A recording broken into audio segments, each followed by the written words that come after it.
পাতালাসুর। না, কেউ বাঁচাও ওকে, ও ক্রমশ শক্তিহীন হয়ে পড়ছে।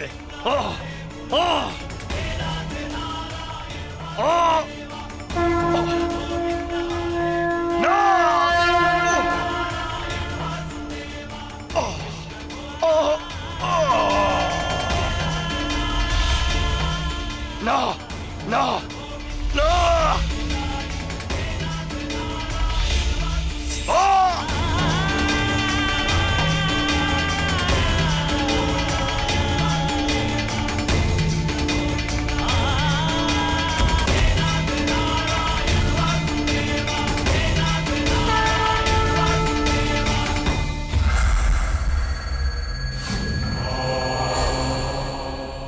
মহারাজ, আজ আপনার আরো এক যোদ্ধা কৃষ্ণের সম্মুখে পরাজিত হলো।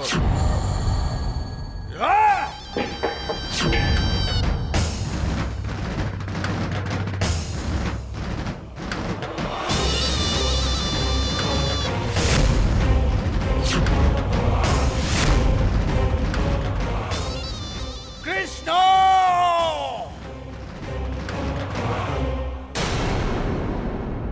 কৃষ্ণ, আমি তোর জন্যই অপেক্ষা করছিলাম।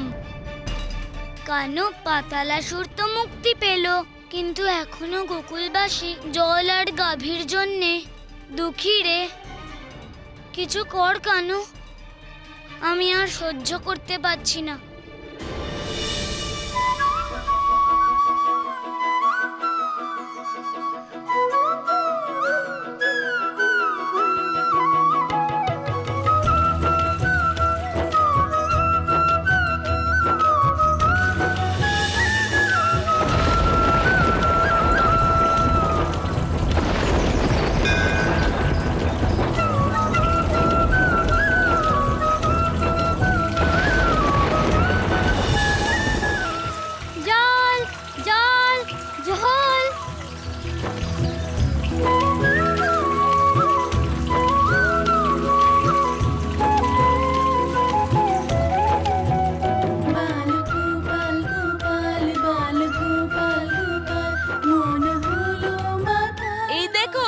গাভী চলে এসেছে।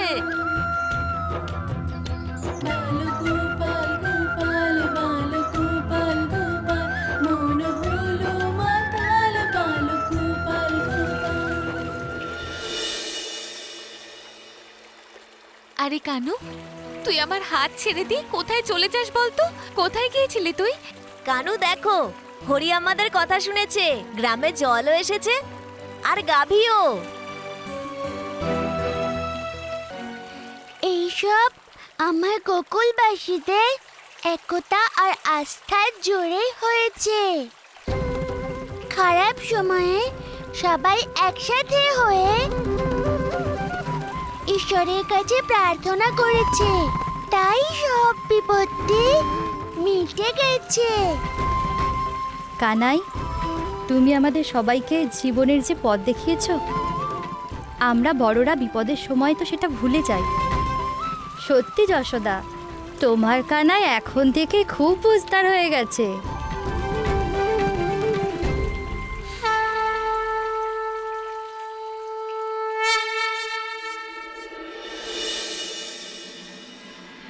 আনন্দে খুব উৎসব করছে গোকুলবাসীরা, কিন্তু ওদের আনন্দকে আমি যদি বিলাপ আর ক্রন্দনে বদলে দিতে না পারি, তাহলে আমার নামও কংস নয়।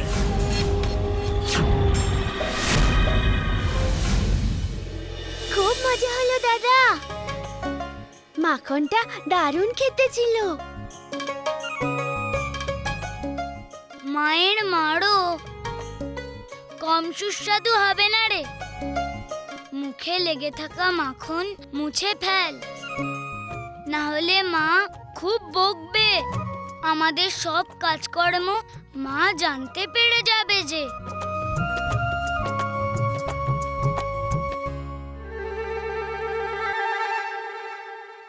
তুই মাখন খেতে খুব পটু, কিন্তু এখনো পর্যন্ত মুখ মুছতে শিখলি না।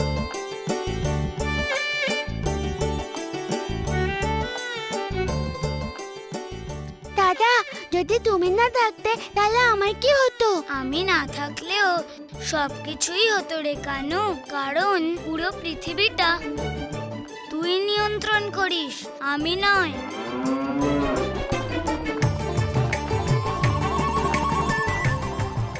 এতগুলো সামগ্রী গরুর গাড়িতে?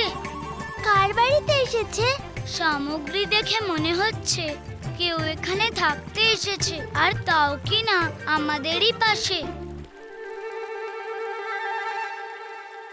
তাড়াতাড়ি করো।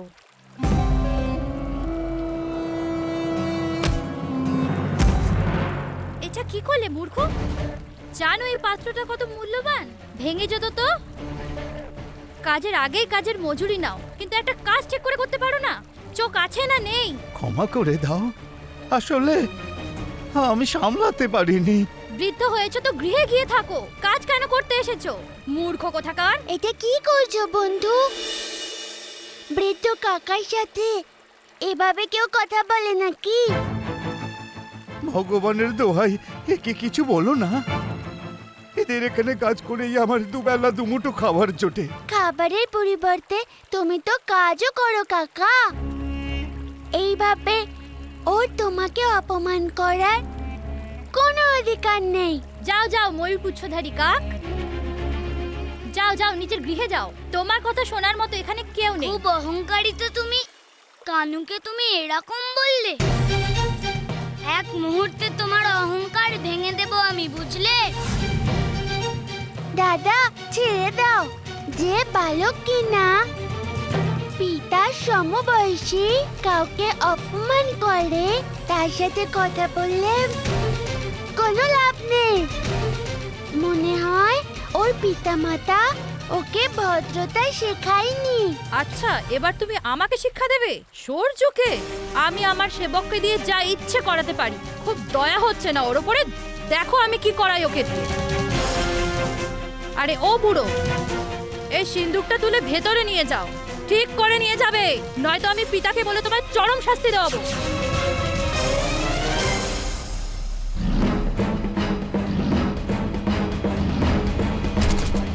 এই ছেলেটা তো খুবই অহংকারী কানু। ওকে সঠিক পথে নিয়ে আসতে হবে।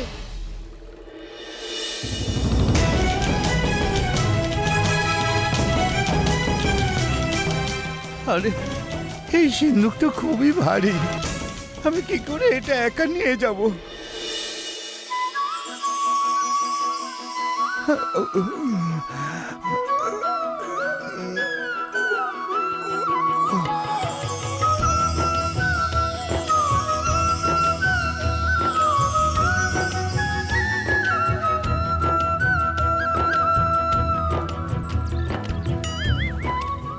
এটা হালকা হলো কি করে? একটু আগেই তো সিন্দুকটা খুব ভারী ছিল, এটা এত তাড়াতাড়ি হালকা হলো কি করে?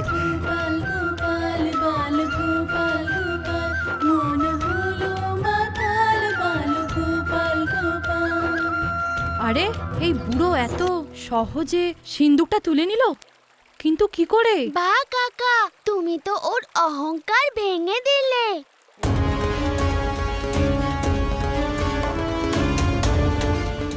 আচ্ছা, আমি দেখাবো তোমাদের দুজনকে যে আমি কে।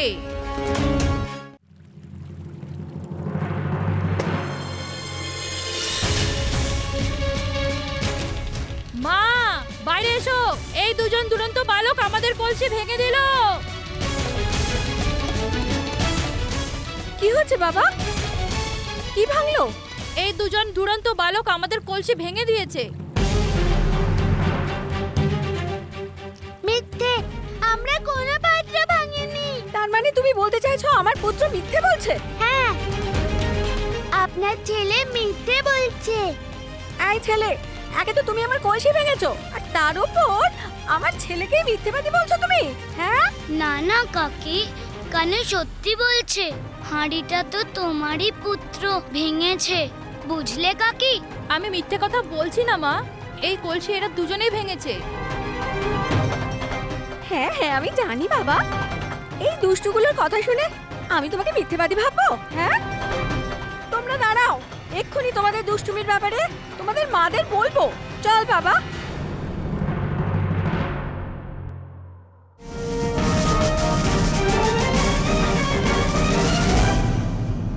ক্ষমা করবেন মহারাজ, আমি এটা জানতে চাইছি যে হঠাৎ আমরা এখানে কার উপরে আক্রমণ করতে এসেছি? আক্রমণ ওই পর্বতকে। পর্বতে আক্রমণ? কিন্তু আমাদের সৈন্যদের বলো বিকট যে এই পর্বতের প্রত্যেকটা স্তরকে ভেঙে দিতে শীঘ্র করো। কিন্তু মহারাজ, পর্বত আপনার কি ক্ষতি করেছে? আমাকে প্রশ্ন করার দুঃসাহস দেখিও না। পরিণামটা তুমি খুব ভালো করেই জানো।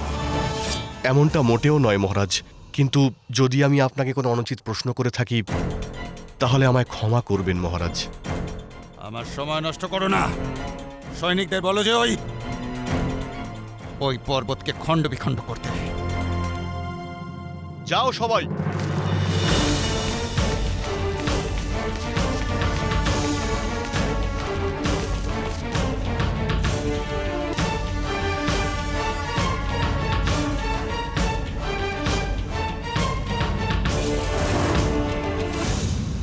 দেখুন বোন, আমাদের তো এরকম দুষ্টুমি একদম পছন্দ হয় না।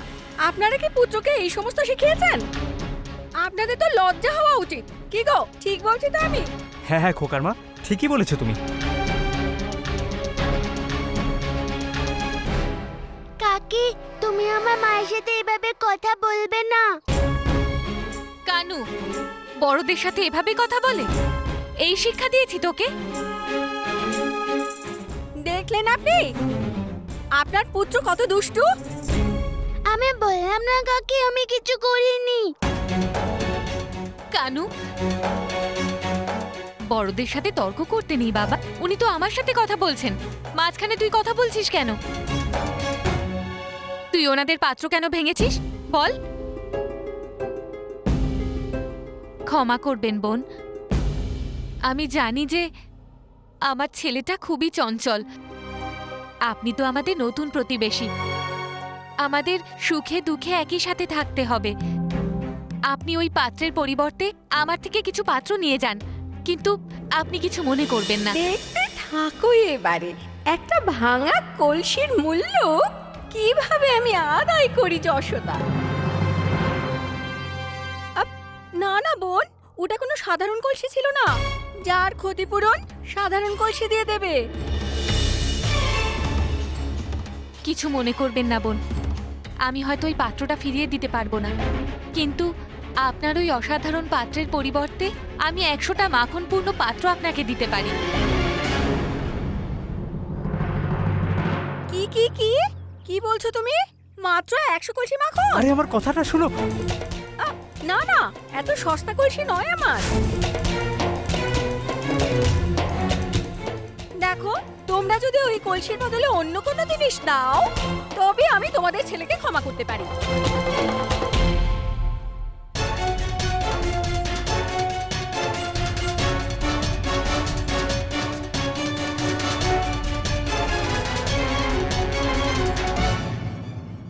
কি খবর নিয়ে এসেছো বিকট? মহারাজ, সৈনিকরা বলছে যে এই কাজটা খুবই কঠিন আর এই বিশাল পর্বতটাকে ভাঙতে অন্তত 4 মাস লাগবে। 4 মাস? তোমার সৈনিকদের বলে দাও যে ওরা জীবিত যদি থাকতে চায় তাহলে খণ্ড খণ্ড করে দিক এই পর্বতকে, এক্ষুনি, এই মুহূর্তে, আজই। মহারাজ, এই কাজটা করা খুবই কঠিন আর আমাদের সমস্ত সৈনিকরা মিলেও এটাকে একদিনে ভাঙতে পারবে না। আপনি বলুন মহারাজ যে কি করা উচিত। আপনি তো নন্দরাজ না? আপনার ন্যায় বিচারের গল্প আমি কোথায় কোথায় না শুনেছি। এবার আপনি এর ন্যায় করুন নন্দরাজ।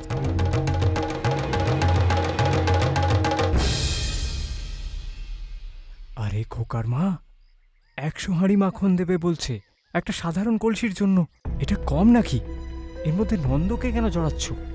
আরে তুমি চুপ করো তো, যার মাথায় বুদ্ধি নেই তাকে কথা বলতে নেই। আরে খোকার মা, আমি তো আমি বলছি তুমি চুপ করো। বোন, আপনি বললেন যে আপনার পাত্র অসাধারণ ছিল, তো আপনি কি আপনার পাত্রের বিশেষত্ব বলবেন? কারণ যতক্ষণ না আমি আপনার পাত্রের বিশেষত্ব জানতে পারছি ততক্ষণ আপনার পাত্রকে মূল্যায়িত করতে পারবো না। কলসির বিশেষত্ব? আরে একটা দুটো হলে তো বলবো, ওটা জাদুর কলসি ছিল, জাদুর। আমাদের পূর্বপুরুষকে একজন অনেক বড় সাধু দিয়েছিলেন। মনস্কামনা করে যা চাইতাম সঙ্গে সঙ্গে তা পূরণ হয়ে যেত। কি আর বলবো, আমাদের গৃহে ধন সম্পত্তির কোনো অভাব হয়নি ওই কলসির জন্যে। ঠিক আছে বোন, আমি আপনার পাত্রের পরিবর্তে 100টা গাভী দেওয়ার প্রতিশ্রুতি দিলাম। বাবা না, তুমি এরকম করো না। আমি কিচ্ছু করিনি। কানু, যখন বড়রা কথা বলেন তখন ছোটদের মাঝখানে কথা বলতে নেই। আমি কি তোমাকে এই শিক্ষা দিয়েছি? বোন, আপনি কি আমার এই প্রস্তাব স্বীকার করছেন? কিন্তু সেই 100 গাভীর কি হবে, যা আমাদের পূর্বপুরুষরা ওই অসাধারণ কলসির জন্য সেই মস্ত বড় সাধুকে দিয়েছিলেন? ঠিক আছে, আমি আপনার পাত্রের পরিবর্তে 100টা গাভী দেওয়ার প্রতিশ্রুতি দিলাম।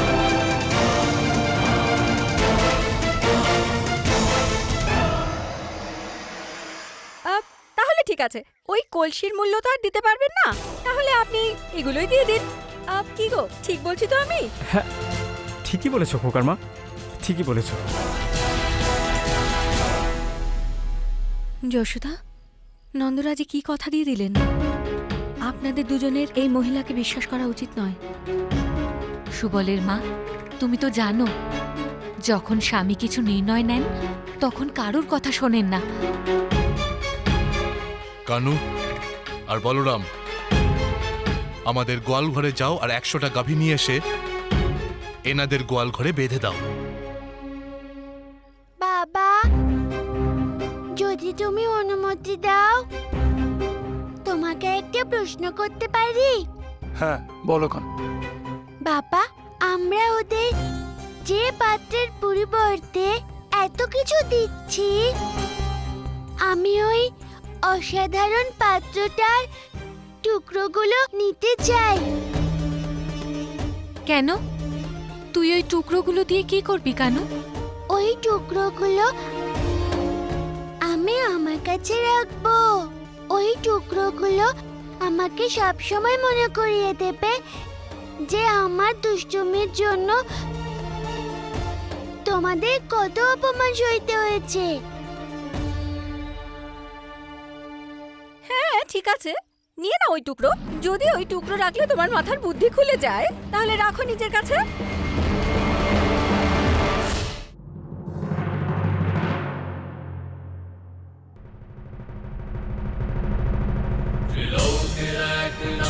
যার ভুজঙ্গ যে বিশাল, লোহার করে করে সংহার পাবে মায়া জাল, সর্বনাশ করতে এলো কোন মহাকাল, কোন মহাকাল, কোন মহাকাল।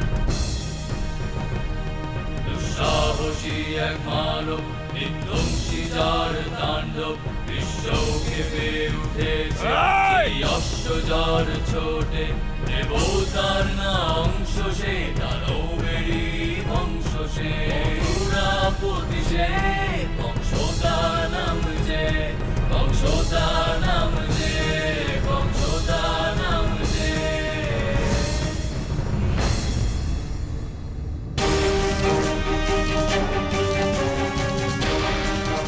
পাহাড় খুঁড়ে বেরোলো কিনা ডিম। আহা! এটা হলো ওই কৃষ্ণের কাল।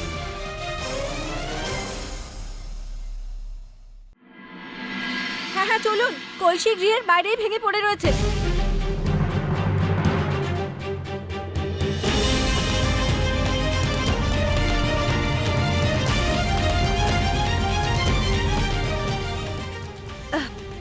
কি ব্যাপার, এই কলসি জুড়লো কি করে?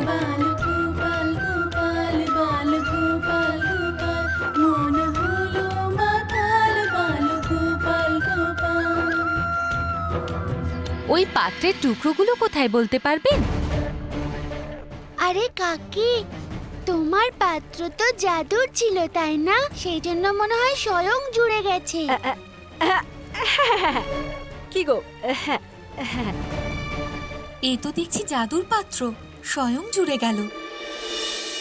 আর কাকি, তোমার জাদু পাত্রটাকে সাবধানে রেখো, কারণ এবার তুমি এই পাত্রর পরিবর্তে যে গাভী আর মাখন পেতে তাই পাবে না। আরে শুনছো, কিছু করো। গৃহে আসা লক্ষ্মীকে এরকম পায়ে ঠেলতে নেই, কিছু করো। কলসিটা তো জুড়ে গেছে, কিন্তু এখন আমাকে এটা যাচাই করে দেখতে হবে যে এটাতে এখনো জাদু শক্তি আছে কিনা। হ্যাঁ কাকি, এই পাত্রর কাছে তাড়াতাড়ি কিছু চাও। এটা তো একটা সাধারণ কলসি, এ কোনো ইচ্ছে পূর্ণ করবে কি করে? পরে আমি এই নন্দকে আবার মূর্খ বানিয়ে তার থেকে গাভী আর মাখন চেয়ে নেব। তাহলে ঠিক আছে, আমার একটা সোনার কাকন চাই।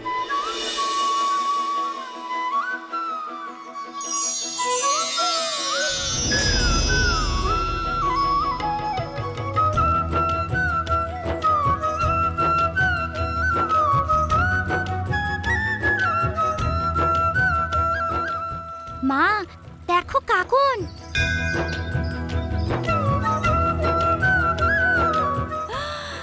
সোনার কাকন? এটা কি করে হতে পারে? এবার আমি আমার জন্য কিছু বার করি। কি চাইবো? হ্যাঁ, সোনার খেলনা।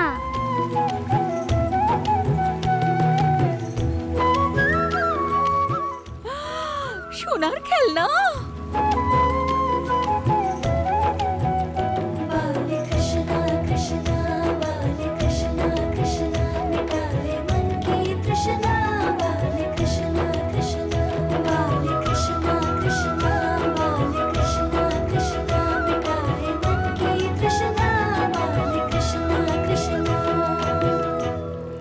চলুন বোন, আপনি আপনার অলৌকিক পাত্র পেয়ে গেছেন। আশা করব কানুর দুষ্টুমির জন্য আপনি ওকে ক্ষমা করেছেন।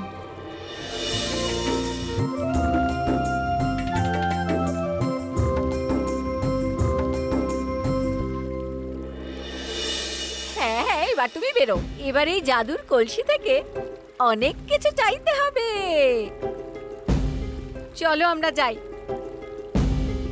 আরে খোকার মা, গোকুলে আসা মাত্রই আমাদের তো ভাগ্য খুলে গেল। আর এটা এটা তো সত্যিই একটা আশ্চর্য কলসি। হ্যাঁ হ্যাঁ, এই কলসিটাকে আমি 4 বছর ধরে ব্যবহার করছি। আজ পর্যন্ত এরকম কিছুই করেনি এই কলসি। আজ তো এই কলসি আমাদের ধনী করে দিল, ধনী। এবার আমরা মনে মনে যা কামনা করব, এই কলসি সেটা পূর্ণ করবে। আমি একটা কাজ করি, নিজের জন্য সোনার একটা কোমর বন্ধনী চাই, আর সেই কোমর বন্ধনীটা বেঁধে আমি রোজ গ্রামে জল ভরতে যাব। আর গ্রামের সব মহিলারা আমার ওই কোমর বন্ধনীকে দেখে আমাকে ঈর্ষা করবে। কি যে আনন্দ হবে আমার ওদের দেখে। ভাবছিস কি প্রণীতা? তাড়াতাড়ি কলসি থেকে চা। হে জাদুর কলসি, আমাকে একটা সোনার কোমর বন্ধনী দিয়ে দাও।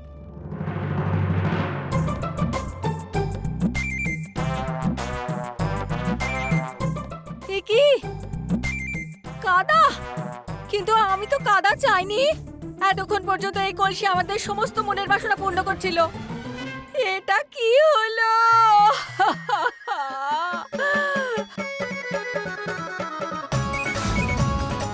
আরে খোকার মা, বাকি জিনিসগুলো কোথায় গেল? আরে আমরা তো বরবাদ হয়ে গেলাম খোকার মা, বরবাদ হয়ে গেলাম। মা, আমার সোনার খেলনাটাও কাদা হয়ে গেছে।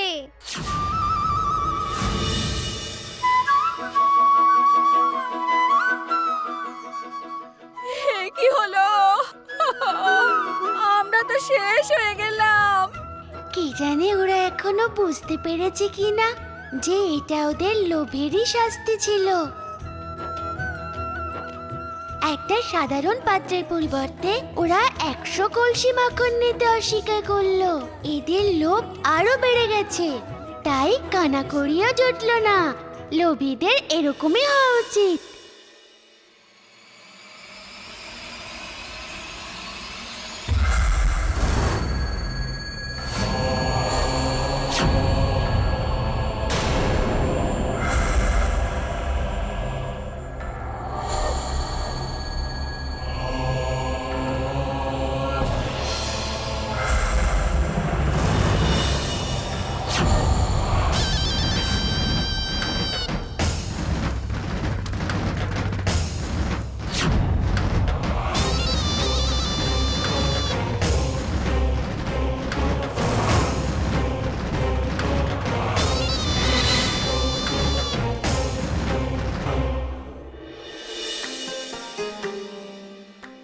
ওপরে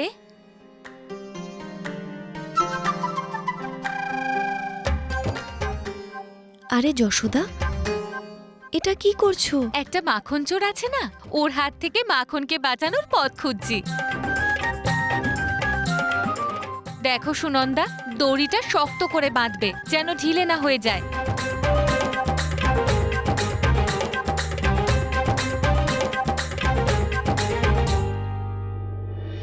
যশোদা, যতই তুমি মাখন লুকো, মাখন চুরি এরা বন্ধ করবে না। কানু আমাদের থেকেও বেশি চালাক যশোদা। তা তো ঠিকই দিদি, কিন্তু আমি কি করি? বেশি মাখন খেলে ও স্বাস্থ্যের ক্ষতি হবে যে, কিন্তু ও তো বুঝতেই চায় না। এই জন্য এত সব কিছু করতে হয় আমায়। আচ্ছা দিদি, আমি ভাবছিলাম মাখন পাহারা দেওয়ার জন্য কাউকে এখানে বসিয়ে রাখি। দিদি, একটা কথা বলি, তুমি তো পাহারা দিতে পারো, সমস্ত গোপিনীদেরও বোকা বানিয়ে চলে যাবে। কিন্তু তুমি যদি থাকো, তোমাকে ভয় পাবে। দিদি, মাখন পাহারা দেবে তো তুমি? হ্যাঁ হ্যাঁ যশোদা, ঠিক আছে, যা তোমার ইচ্ছে। এমনিও আমি চাল বাজবো, আমি এখানে বসেই বেছে নেব। তুমি নিশ্চিন্ত হয়ে বাড়ির সব কাজ করে নাও। আজকে কানু মাখন ছুঁতেই পারবে না। এবার দেখব মাখন কি করে চুরি করে খায়। গোপিনীরা শোনো, তোমরা সবাই রোহিণী দিদির সাথে মাখন পাহারা দেবে, ঠিক আছে? হ্যাঁ যশোদা রানী। দিদি, আমি আসছি। যাও, চাল এখানেই নিয়ে এসো।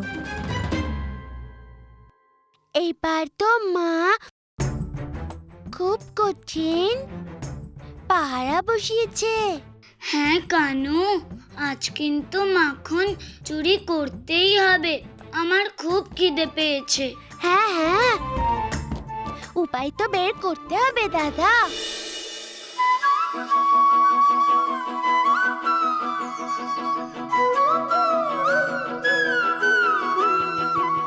সুনন্দা কাকি, মা কোথায়? আমার মাথা ঘুরছে। আরে, তোর কি হলো কানু? কিছু না বড় মা, কে জানে কেন আমার শরীরটা খুব দুর্বল লাগছে। মনে হচ্ছে যেন খিদে পেয়েছে বলে এরকম হচ্ছে।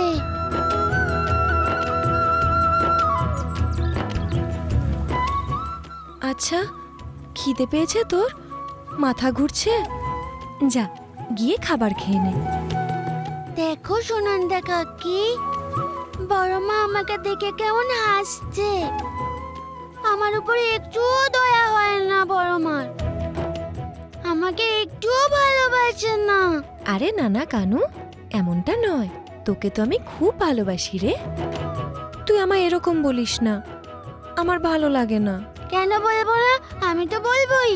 যদি তোমার জায়গায় মা এখানে থাকতো, তাহলে আমাকে এরকম দেখে মায়ের খুব দয়া হতো।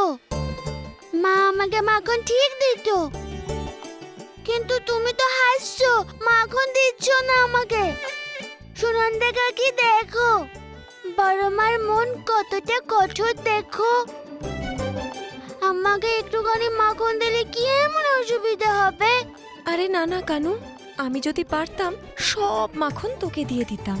বাড়িরই শুধু নয়, সমগ্র গোকুলের মাখন তোকে খাওয়াতাম। কিন্তু যশোদা আমাকে আদেশ করেছে যে তোকে মাখন দেওয়া যাবে না। তো ঠিক আছে, তুমি বরং মায়ের কথাই শোনো, আমাকে অভুক্তই থাকতে দাও। আবার আমার মাথাটা ঘুরছে। আরে রোহিণী রানী, দাও না কানাইকে একটু মাখন। দেখো খিদেতে ওর কি অবস্থা হয়েছে। কানাইয়ের এরকম মুখ আমি দেখতে পারি না রোহিণী রানী। মাখন খাইয়ে তো দেব, কিন্তু যশোদা যে মাখন দেখাশোনা করার দায়িত্ব আমাকেই দিয়েছে। আমার কাছে এর উত্তর আছে বড় মা।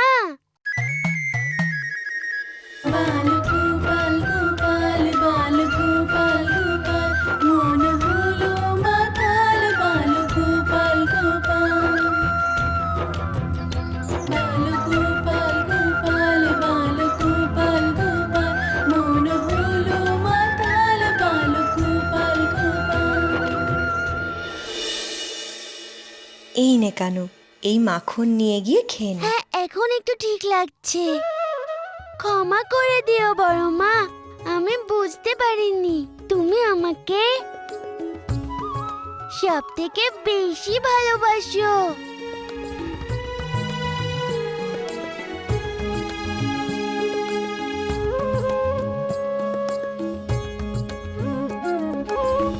আরে দিদি, কানু এসেছিল? কানু? না না, কানু এখানে আসেনি। যদি না এসে থাকে এক্ষুনি আসবে। দেখো দিদি, তুমি কিন্তু ওর কথার জালে একদম পড়বে না। আমার কিছু কাজ বাকি আছে, আমি সেরে আসছি। ঠিক আছে? ঠিক আছে।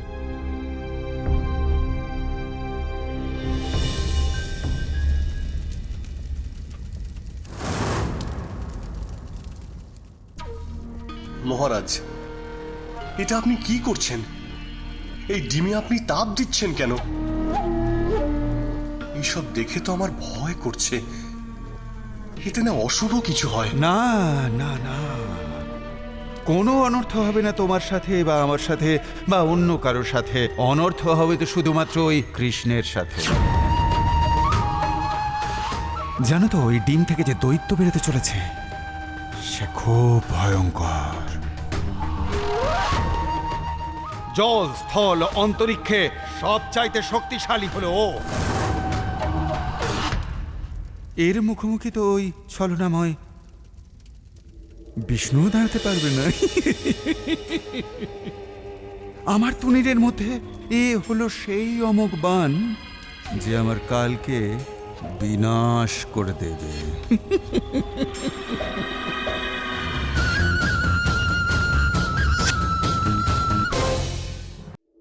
চল কানু, আমরা মাখন খাই। না দাদা, আমরা মাখন আমাদের বন্ধুদের সাথে ভাগ করে খাবো। কখন আসবে কৃষ্ণ? ওদের সাথে ভাগ করে খেলে খুব আনন্দ হয় আমার। এই নাও বন্ধুরা, মাখন খাও।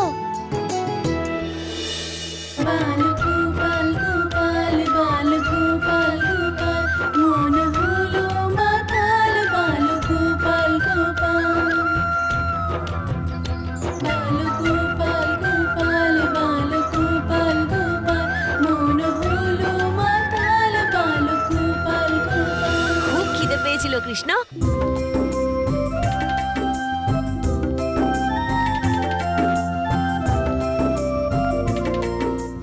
কেমন আছো বন্ধুরা? আমাকে চিনতে পারলে না? আমি সরচু। গোকুলে কালই আমার পরিবারের সঙ্গে থাকতে এসেছি। তোমরা কি আমার সাথে বন্ধুত্ব করবে?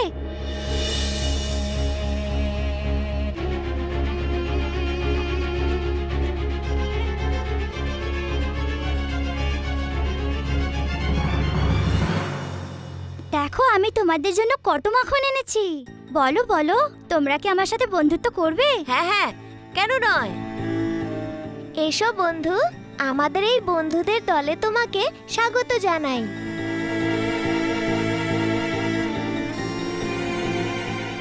এই দেখো, আমি তোমাদের জন্য বহুমূল্য উপহারও নিয়ে এসেছি। এই নাও। স্বর্ণ মুদ্রা আমাদের জন্য?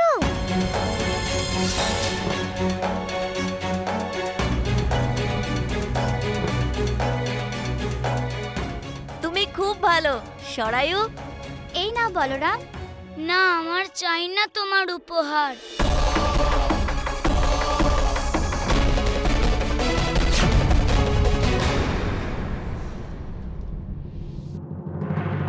কানু, আমার না এখনই ইচ্ছে করছে ওকে উচিত শিক্ষা দিয়ে দিই। আমাদের বন্ধুদের লোভ দেখাচ্ছে ও। সত্যি বলতে কি, ও তো বন্ধুত্ব করার যোগ্যই নয়। না না দাদা, একটা সুযোগ সবাইকে দেওয়া উচিত। সরায়ু কেন তাহলে বাদ যাবে? আমাদের ভালোবাসায় সরায়ু বদলে যাবে। তোমাকে আমাদের বন্ধুদের দলে স্বাগত সরায়ু। কিন্তু বন্ধুত্বের মূল্য দামি উপহার দিয়ে মেটানো যায় না। সুবল, সুদামা, তোমরা সরায়ুর উপহার ফেরত দিয়ে দাও। এটা ভালো কথা নয়।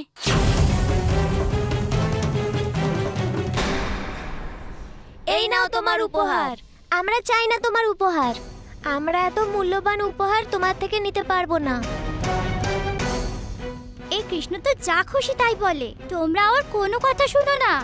দেখো বন্ধুরা, এটা আমাদের বন্ধুত্বের চিহ্ন। এটা আমার জন্য রেখে দাও। যদি তোমরা এগুলো না নাও তাহলে বুঝবো যে তোমরা তোমাদের বন্ধুদের দলে আমাকে শামিল করলে না।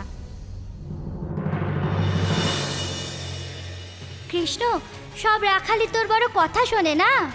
খুব চালাক মনে করিস না নিজেকে তুই? এবার দেখ আমি কিভাবে তোর জায়গা নিয়ে নিই, আর তোকে কেউ মনেও রাখবে না সমগ্র গোকুলে।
আনন্দে প্রফুল্ল হলাম আমি।